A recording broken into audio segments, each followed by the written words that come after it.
আমাদের সমাজের মধ্যে কিছু অপসংস্কৃতি আছে। কি আছে কথা বলেন?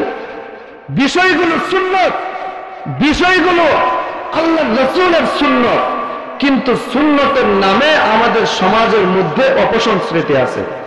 আগেই বলেছিলাম আল হালালু বায়্যিনুন ওয়াল হারামু বায়্যিনুন, হালাল বিষয় স্পষ্ট, হারাম বিষয় স্পষ্ট, ওয়া বাইনাহুমা উমুরুন মুশতাবিহাত।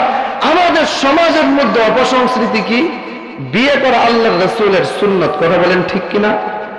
আওয়াজ করতে হবে। বিয়ে করা কি আল্লাহর রাসূলের সুন্নত, কিন্তু এই বিয়েকে কেন্দ্র করে আমাদের সমাজের মধ্যে অপসংস্কৃতি হয়। কথা বলেন ঠিক কিনা? আমাদের সমাজের মধ্যে বিয়েকে কেন্দ্র করে সবচাইতে বড় যে অপসংস্কৃতি, মেয়ের বাড়ির উপর, মেয়ের বাড়ির দায়িত্বশীলদের উপর বড় জুলুম হয়। কথা বলেন ঠিক কিনা? একজন মানুষ যখন মেয়ে সন্তান জন্ম দেয়, আজকে আমাদের সমাজের মধ্যে কন্যা সন্তান জন্ম লাভ করাকে এখন মানুষ কলঙ্কের কারণ মনে করে। অথচ আল্লাহর রাসূল বলছেন মান হালা জারিয়াতাইন হাত্তা তাবলুগা জা ইয়াউমাল কিয়ামাতি আনা ওয়া হুয়া হাকাযা ওয়া যাম্মা সাবিহা। আল্লাহর রাসূল বলেন, কেউ যদি দুইটা কন্যা সন্তান জন্ম দেয়, হাত্তা তাবলুগা, বালেগা হওয়ার আগ পর্যন্ত ওদেরকে লালন পালন করে, জা ইয়াউমাল কিয়ামাতি আনা ওয়া হুয়া হাকাযা, তাদেরকে দ্বীন শিক্ষা দিল, সুপাঠ্যস্ত করলো। আল্লাহর রাসূল বলেন কাল কিয়ামতের ময়দানে সে এবং আমি, এই যে দুইটা আঙ্গুল, মধ্যম আঙ্গুল, শাহাদাত আঙ্গুল, এই দুই আঙ্গুল যেমন কাছাকাছি, ওই ব্যক্তি এবং আমি একসাথে এমন কাছাকাছি জান্নাতের মধ্যে বসবাস করব। আজকে আমাদের সমাজের মধ্যে মানুষ যখন মেয়েদেরকে বিয়ে দিবে, তখন যৌতুকের কারণে মানুষ বিয়ে দিতে পারে না। কথা বলেন ঠিক কিনা? যৌতুকের জন্য সুদী কারবারের মধ্যে লিপ্ত হয় এমন মানুষ আসলে নাই। আরে কথা বলেন না কেন? মেয়েটাকে বিয়ে দিতে হবে, বাপ রিক্সা চালায়, বাপ একটা ছোট মোটো চাকরি করে, টাকা নাই। এখন বিয়ের মধ্যে খরচ অনেক। মেয়ের বাড়িতে আয়োজন করলে কমপক্ষে 2 লক্ষ টাকা খরচ করতে হবে। কোথায় পাবে? সুদী লেনদেনের মাধ্যমে টাকাগুলোর ব্যবস্থা করে। এমন অসহায় মা বাবা আমাদের সমাজে আছে না নাই? কথা বলেন। এটা কারা করে? মুসলমানরা করে। কথা বলেন ঠিক কিনা? যত আয়োজন হবে সব হবে ছেলের বাড়িতে। কার বাড়িতে? ছেলের বাড়িতে। আল্লাহর রাসূল বলছেন আউলিম ওয়ালাউ বিশাতিন, ওলিমা করবে ছেলের বাড়িতে যদি সামর্থ্য থাকে। যদি সামর্থ্য না থাকে ওলিমা করার কোনো প্রয়োজন নাই।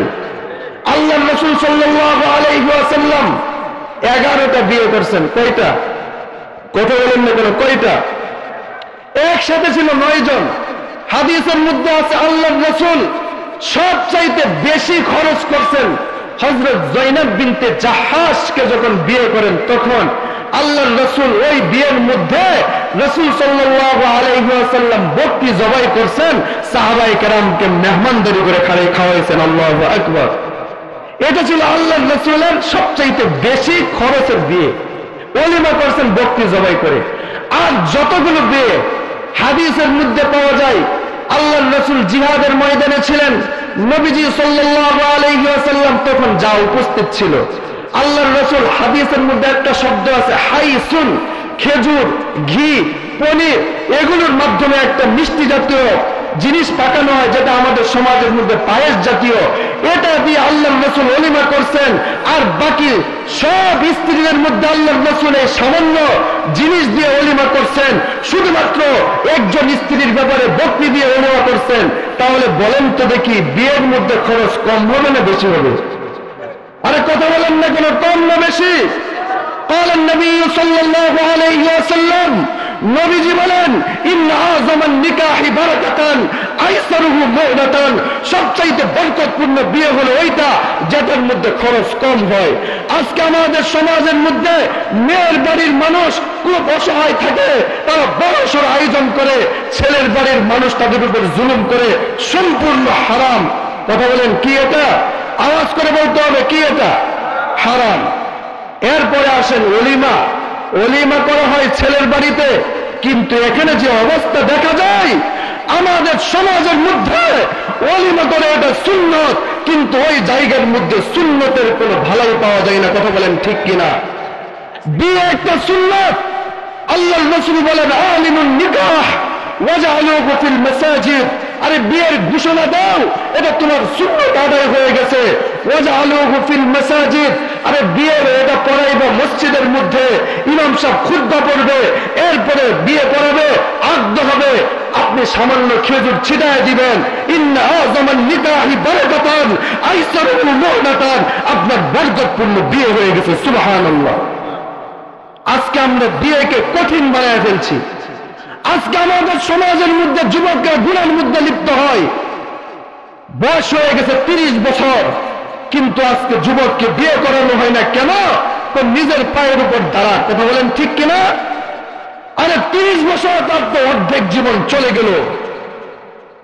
এই 30 বছরের আগ পর্যন্ত, বালক হওয়ার পর থেকে 30 বছরের আগ পর্যন্ত যত গুনাহ করবে, বিবাহ না করানোর কারণে সব গুনাহ বাবা মার উপর বর্তাবে। নাউযুবিল্লাহ বলেন। আপনি মনে করতেছেন যে ছেলেটা একটু প্রতিষ্ঠিত হোক, আর এই দিক দিয়ে সে গুনাহ করে, আরেক মেয়ের সাথে তার রিলেশন হয়, সব গুনার দায়ভার আপনাকে নিতে হবে। এজন্য আমাদেরকে খুব সতর্ক। ছেলে মেয়ে যখন প্রাপ্তবয়স্ক হয়ে যাবে, ছেলের বয়স যখন 15 পার হয়ে যাবে, সে বালেগ, তাকে যত তাড়াতাড়ি বিয়ে করাবেন, আপনি গুনাহ থেকে মুক্ত হয়ে গেলেন। মেয়ের বয়স যখন প্রাপ্তবয়স্ক হয়ে যাবে, বাংলাদেশের নিয়ম হল 18 বছর, ইসলামের নিয়ম 18 বছর নয়। সে যখন বালেগা প্রাপ্তবয়স্ক হয়ে যাবে, তাকে বিয়ে দেওয়া দেন। এর কারণে যদি কোনো গুনাহ হয়, তার বিয়ে বিলম্ব করার কারণে যদি কোনো গুনাহ হয়, এটা দায়ভার পিতামাতাকে নিতে হবে। নাউযুবিল্লাহ বলে। আমাদের সমাজের মধ্যে বিয়েকে এখন কঠিন বানানো হয়েছে, কঠিন। এজন্য আমাদের সমাজে এখন গুনাহ হয়। মানুষ এখন বিয়ে না করে জিনার মধ্যে লিপ্ত হয়। বিয়েকে যতদিন পর্যন্ত সহজ করে না হবে, মনে রাখবেন, আপনি এক জায়গার মধ্যে গেলেন, গিয়ে বললেন তোমাকে আমি বিয়ে করলাম, মেয়ে বলল আমি বিয়ে বসলাম, দুইজন পুরুষ যদি সাক্ষী থাকে, বিয়ে হয়ে গেছে। আল্লাহু আকবার। সহজ বিয়ে। এটাকে আপনি কত কঠিন বানায় নিছেন। আমার বড় একটা চাকরি লাগবে, এই লাগবে, সেই লাগবে। এটা কিয়ামতের বড় একটা আলামত। এজন্য সম্মানিত হাজিরিন, এই যে ওলিমা, এই ওলিমার মধ্যে যে অপসংস্কৃত হয়, এটা আমরা দেখি। ওলিমার ব্যবস্থাটা করা হয় একটা প্যান্ডেলের মাধ্যমে। এখানে পুরুষ এবং মহিলা একসাথে খাবারের ব্যবস্থা হয়। কথা বলেন ঠিক কিনা? আর আওয়াজ করে বলেন না কেন?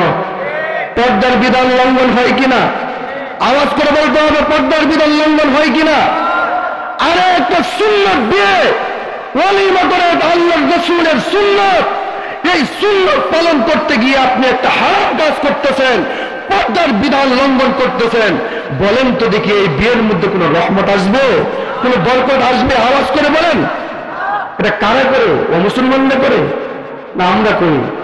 আমার মসজিদের মধ্যে আমি পরিষ্কার ঘোষণা দিছি, যে বিয়ের মধ্যে একসাথে পুরুষ এবং মহিলার ব্যবস্থা হবে, এই বিয়ের মধ্যে আমাকে দাওয়াত করবেন না। এবং আমাকে দাওয়াত করলে আমি ওখানে যাই না। যদি গিয়ে দেখি এই অবস্থা, আমি আগেই চলে আসি। কারণ একটা সুন্নতি বিষয়কে মানুষ কি পরিমাণ অপসংস্কৃতির মধ্যে নিয়ে গেছে। আরো বড় অপসংস্কৃতি হলো টেবিল বসানো। কথা বলেন ঠিক কিনা? দাওয়াত দিচ্ছেন কি ডাকাতি করার জন্য? কথা বলেন। আপনি যদি টাকাই কামানোর উদ্দেশ্য বড় একটা হোটেল দেন, ব্যবসা করেন, বড় লাভ হবে। কথা বলেন ঠিক কিনা? আপনি বিয়ের নাম দিলেন, সুন্নতি একটা ওলিমার নাম দিলেন, এই ওলিমার নাম দিয়ে আপনি বড় একটা টেবিল বসাইলেন, কারা কত টাকা দিল নাম লিখলেন, লিস্টি করলেন। কেউ যদি টাকা না দেয়, তাকে অপমান করা হয় পরবর্তীতে। কথা বলেন ঠিক কিনা? এই যে আপনি দাওয়াতের নামে সুন্নতকে আপনি কলঙ্কিত করতেছেন। আমি তো বলি, আপনার চাইতে ভিক্ষুক এই সমাজের মধ্যে আর কেউ নাই। কথা বলেন ঠিক কিনা?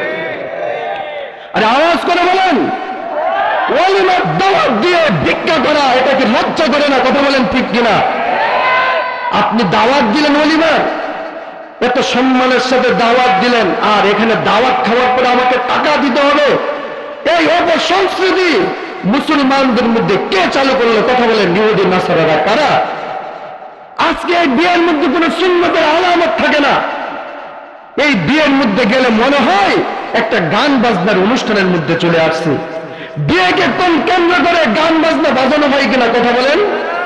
মহিলারা নর্তকীরা নাচে অনেক সময়, আর এমন মেকআপ করে, এমন সাজসজ্জা করে। আমাদের সমাজের মধ্যে অপসংস্কৃতির কারণে আজকে প্রতিটা সংসারের মধ্যে আগুন লাগতেছে, কথা বলেন ঠিক কিনা? এই আগুন কখনো নিভবে না। মনে রাখবেন, যতদিন পর্যন্ত আপনি সুন্নতের উপর না আসবেন, আপনার ফ্যামিলি বরকতপূর্ণ ফ্যামিলি হবে না, আপনার ফ্যামিলি জান্নাতি ফ্যামিলি হবে না। রাসূল করিম সাল্লাল্লাহু আলাইহি ওয়াসাল্লাম বলেন, আদ-দুনিয়া কুল্লুহা মাতাউন ওয়া খায়রু মাতাঈদ দুনিয়া আল মারআতু সালিহা। পুরো দুনিয়াটা হলো ভোগ সামগ্রী, আর এই সমস্ত নিয়ামতগুলোর মধ্যে উত্তম নিয়ামত হলো একজন নেককার স্ত্রী। সুবহানাল্লাহ। নেককার স্ত্রী আমাদের ঘরের মধ্যে নাই, এজন্য শান্তি নাই। টাকা পয়সার কোনো অভাব নাই, টাকা পয়সার কোনো অভাব নাই, কিন্তু নেককার স্ত্রী নাই, এজন্য শান্তি নাই। কথা বলেন ঠিক কিনা?